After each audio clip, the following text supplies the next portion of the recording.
ena novost, zavarovalnice so začele iskati svoje, kako bi rekla, poslovne niše, vendar kako rečejo strokovno ekonomisti, in so začele ponujati dodatna zavarovanja za čakalne vrste. Se pravi, da če se pri njih že zavarovan dodatno, se še lahko dodatno zavaruješ, da boš dobil možnost, da si prej na vrsti, da ti ni treba čakati.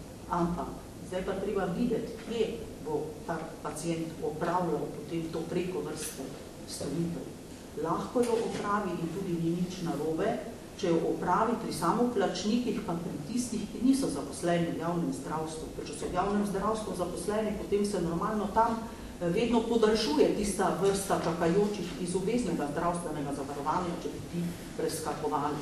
Nekje je bilo rečeno, da ne, in kolikor jaz vem, niso zdravniki sprejemali, vsaj tu, kot tudi koncesionarji, ne tistih, ki imajo take zavarovalnice. Se pravi, zavarovalnice si morajo poskrbeti svoje ambulante, svoje specialiste, po mojem tudi svoje pogoje za take možnosti. Potem pa lahko to imajo, zakaj ne, vse bi se s tem sprostile potem vrste rednih obveznih zdravstvenih zavarovanj.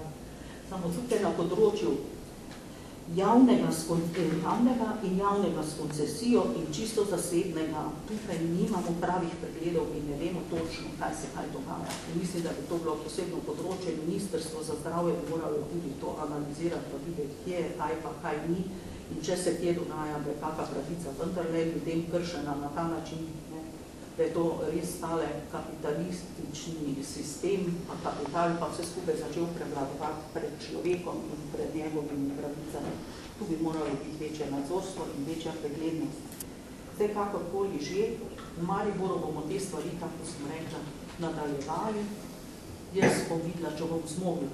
Bom še delala, dokler bom zmogla, če ne bom pač odpovedala funkcijo, ampak poskušala bom zdržati tako dolgo, dokler ne bodo ustanovljeni regijski sveti, ki bodo prevzeli potem imenovanje teh zastopnikov, ker bi potem res biti imenovani izven sistema zdravstva, ker tukaj potem nekako ne pride, tudi sodniki se izložijo iz senata, če gre za kakega njihovega, ne vem, razumete, kaj če povedati, ni najbolj higienično, kako naj rečem, ne more biti tak zastopnik popolnoma neodvisen, če je imenovano od vlade, odnosno od ministrstva, če je zaposlen v zdravstvu, če je tam noter, to je malo težje, pa če si ti zunaj izven in si popolnoma neobremenjen, drsena.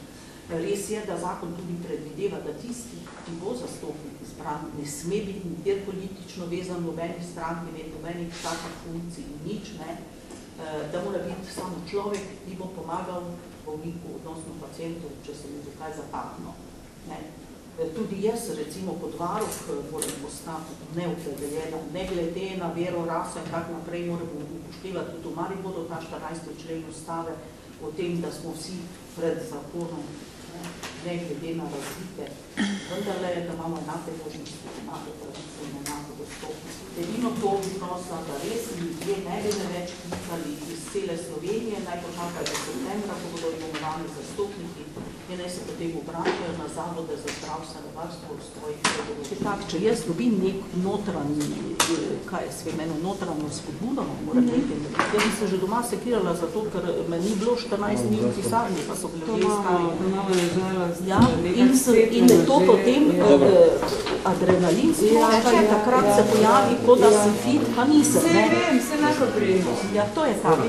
Kako velik problem ostaja, oziroma so čakalne dobe še vedno? So kar precej velik problem, posebno tam, kjer gre za kronična obolenja, bolnikov, ko niso akutno bolni in čakajo v vrstah. Največ je tega problema na ortopediji, malo manj je zdaj, se je že skrajšalo za operacije očesne mrene, malo bolj in malo boljše je na področju operacij srca, ker so se pojavile neke nove klinike, neki novi specialisti, ki tudi privatno določene stvari storijo, pa tudi v bolnicah so se organizirali, da so dali prednost tem bolezni. Ampak ne glede na to, na področju zdravstvene nege, pa nisem imela lani niti ene pritožbe nege. Na področju zdravljenja, pa odnosov zdravnik-bolnik, pa recimo tudi odnos dokumentacija, pa inštitucija, posebno problemi po smrti pacienta, da bi nekdo kaj dobil, te stvari so pa bile Nisem pa imela nobenega primera, kjer bi šlo za zdravniško napako. Tudi novinarji tega dobro ne razumejo. Mi imamo dva pojma. Eno je zdravniška napaka, drugo je zdravniški zaplet ali nezgoda med posegom. To ni isto. In večina ljudi smatra, če je med operacijo prišlo do kakega zapleta, da je to zdravstvena napaka, ki jo bojo oni čutili celo življenje in zato jih je treba tožiti, pa iztožiti odškodnino. Samo zgubijo na sodišču, zgubijo tudi na Evropskem sodišču, kot ste videli, so bili taki primeri. Ne? Zakaj? Zato, ker ni šlo za napako. Mora biti napaka. Napaka je pa to, da nekdo iz malomarnosti, namerno nekaj opusti ali pa ne naredi, ali pa iz šlamparije, zdaj tako rekla, grdo ni slovensko, ne, domače je, opusti nekaj ali nekaj spregleda, ne, pa ima zaradi tega pacient, to pa je zdravniška napaka. Ampak zdaj pri meni se lani nobeden tak ni oglasil, vse posod, kjer so mislili, da je bila napaka, se je pokazalo, da je šlo za zaplet ali nasrečno naključje med posegom ali med preiskavo ali karkoli. In tukaj pa pol bolnik ne more iztožiti, ne more dobiti odškodnine. Ne. Tako da niso vedno vsi zadovoljni, tudi ne, ko k meni pridejo, ko jim jaz te stvari razložim, ker nima smisla, da so ljudje naprej v nekaj prepričani, pol pa grozno razočarani, ko svojega ne doseže. Pravice so tudi omejene, nobena ni absolutna.